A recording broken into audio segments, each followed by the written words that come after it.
their master, Allah guides them in ways you can't even imagine. You would think, Ustad, in the middle of all of these groups and all of these ideologies and all of this information on the internet and all of the attacks on Islam, there's so much confusion. How in the world are we supposed to find guidance? How are we going to find guidance? And my answer to you is, if you talk to Allah, then you could be in the darkest times and in the most hopeless situation, and Allah will find a way to guide you. This is how I wanted to end this. The story of Robert de Villa. You know who that is? No, you don't, because I do. 3 months ago, I gave khutbah in Fort Worth. I haven't been to that masjid in 4 or 5 years, and they invited me for some reason, and I went. And I gave khutbah there. My khutbah was about dua. An Egyptian fellow comes up to me, a young man came up to me afterwards, he goes, Allah fulfilled my dua today. And I said, what's your dua? He said, my dua was that Nouman Ali Khan should meet Robert de Villa. I was like, are you Robert de Villa? He goes, nope, I am not Robert de Villa. Robert de Villa is my friend. But I think Allah is fulfilling my dua. I was like, fire away, I want to know. Robert de Villa is a young man who lives in a town 40 minutes past Fort Worth. He was a farmer, young guy. And he was hit with some sort of genetic disorder that kicked in later on in his life, and he became paralyzed from the neck down. And he lives in a nursing home. Most people in that nursing home are 90 years, 100 years. They're really, really old people. And then there's, his room where he's paralyzed neck down. He's the only 30-something-year-old that is in the nursing home, okay? And he's been in that nursing home for the last 10 years. His family got a computer for him that's voice activated, so he can give voice commands, put a headphone on and Google stuff and search stuff so he can surf the web and find information. In his room, and by the way, staunch Christian family, the minister comes and prays for him every week and things like that. And his best friend was in the bed next to him. One of his best friends. He became best friends because he met him at the nursing home. This person was also paralyzed and he needed a new liver. Okay? A liver transplant. He was waiting for a liver transplant. And they used to talk about, God and things like that all the time. They were good friends. Finally, his best friend got a call that there's a donor available for the liver. So he's so excited. He goes, Robert, I'm going to miss you, but I'm going. I've got a donor. So they take his friend and they go into the operation, and his friend died at the operating table. Now his friend, who's also a Christian, the deceased friend, his sister, took one of the amulets of his friend, a crucifix, and she gave it as a gift to Robert. This is a reminder of your old buddy. So he hung it on the side of his hospital bed. Robert de Villa lives a pretty decent life in there. The nurses take care of him. He's a happy guy. And one day he goes to sleep and he sees a man in his dream. That man says his name is Muhammad. And he says, pointing at the crucifix, God did not send messengers so they would worship the messengers. God sent messengers so you could worship God. And Jesus was just a man. He walked in the markets and he ate food. He walked in the markets and he ate food, and the dream stopped. He only knows that Jesus was just a man. He knows there's a man named Muhammad that said that to him. He said that messengers came so people could worship God and not the messengers. This is all he knows. So he starts Googling Muhammad. He finds Islam. He takes Shahada. When he takes Shahada, he wants to learn about the Quran. So he goes on these chat sessions and finds somebody needs to teach me Quran. He finds a brother in Egypt that he gets together with on Skype to try to learn Arabic. Learn the Arabic alphabet. Once he learned the Arabic alphabet, he learned to recite the Quran. He memorized 10 surahs from his hospital bed.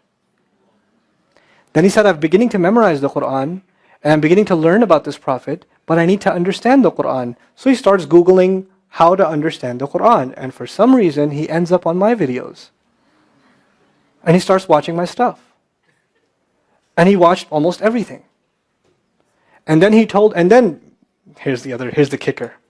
In the nursing home, there was an Egyptian fellow that used to come in and do some repair work. The Egyptian fellow has his own awesome story. The guy had basically lost faith. He wasn't religious. The nearest masjid to him was 50 miles away. So he didn't really go to Jum'ah much anymore. But he felt a spiritual void, so he started going to the church just to feel closer to Allah. Raised Muslim. He goes to the church just to feel closer to Allah. He's passing by Robert's room one day and he hears وَالْعَصْرِ إِنَّ الْإِنسَانَ لَفِي خُسْرٍ. So he walks into his room and says, Robert, what are you listening to? Robert says, nothing. That was me. And the guy says, you're Muslim? He goes, yeah, I became Muslim. And now this friend is in shock. How does Allah guide someone in the middle of Churchtown, USA, in a nursing home, with a crucifix on the side of his bed that he doesn't even have the physical strength to move, and the guy himself says, I want to come back to Allah.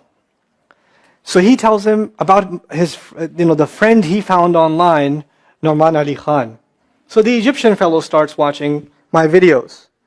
And then he says, I wish I could meet him one day. And he says, okay, I'll pray for you. And after 5 years, that Egyptian friend shows up at the same masjid that I haven't been to in 4 years. And after Jum'ah says, I think Allah wants to fulfill my friend's dua and my dua. So I said, I think He does. Let's go. So I took a few of us and we went. And we met with Robert. We had a beautiful conversation with him. And inshallah, for Eid, we're going to go to his nursing home again. The nursing home was pretty shocked. You're all here to meet Robert? He's like, yep. Why do you want to meet him? He's an inspiration. I'm like, okay, let me check if we can. And they had to call the hospice administrator and all this stuff, and then eventually let us in. And Robert's in shock. And then I meet with Robert, we're talking, and I was like, hey Robert, so I heard you memorize some surahs. He says, yeah. Can you recite one for me? So he recited Surah Al-Asr. Not one of us was not crying. We're just in tears. When somebody turns to Allah, don't worry about the means. Guidance will come.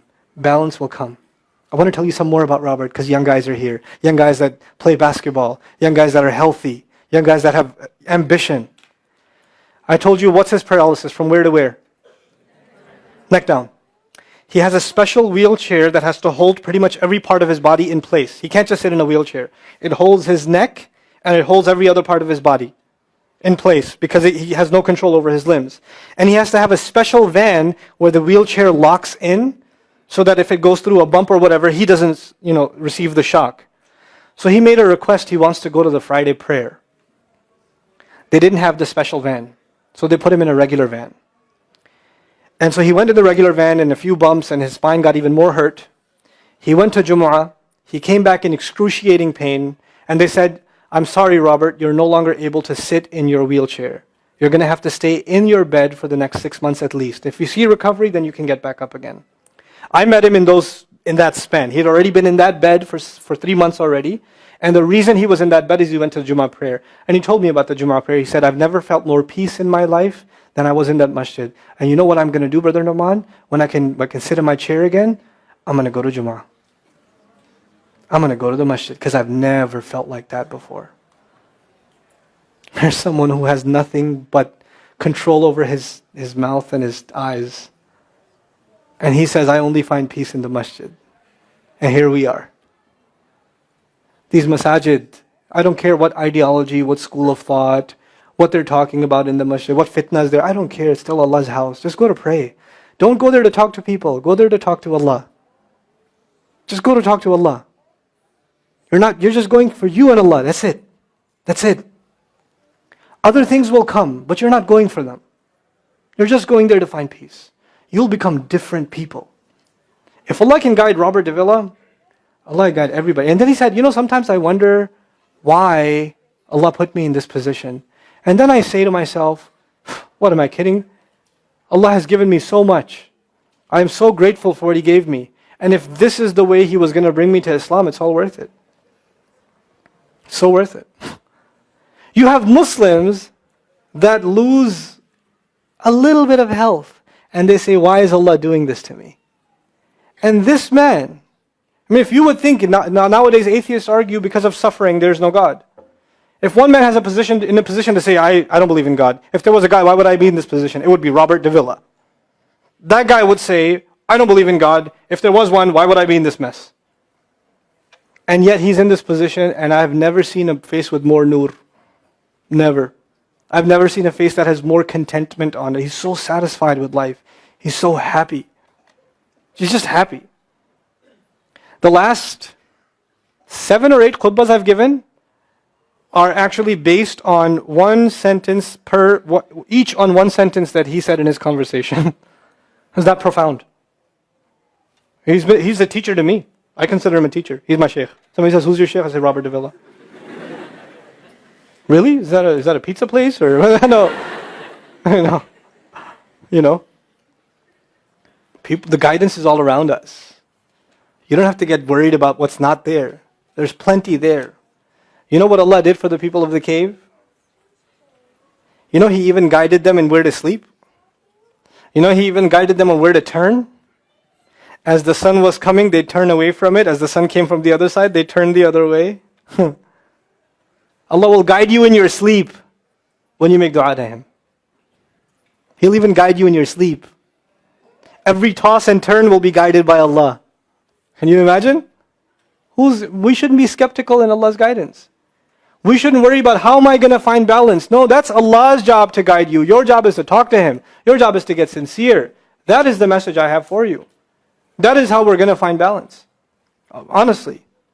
And if once you do that, once you become sincere to Allah, Allah will open doors. Allah will give you friends. Allah will give you teachers. Allah will give you access to resources, all of which are going to bring you closer and closer and closer to Him and to the truth and make life better for the people around you.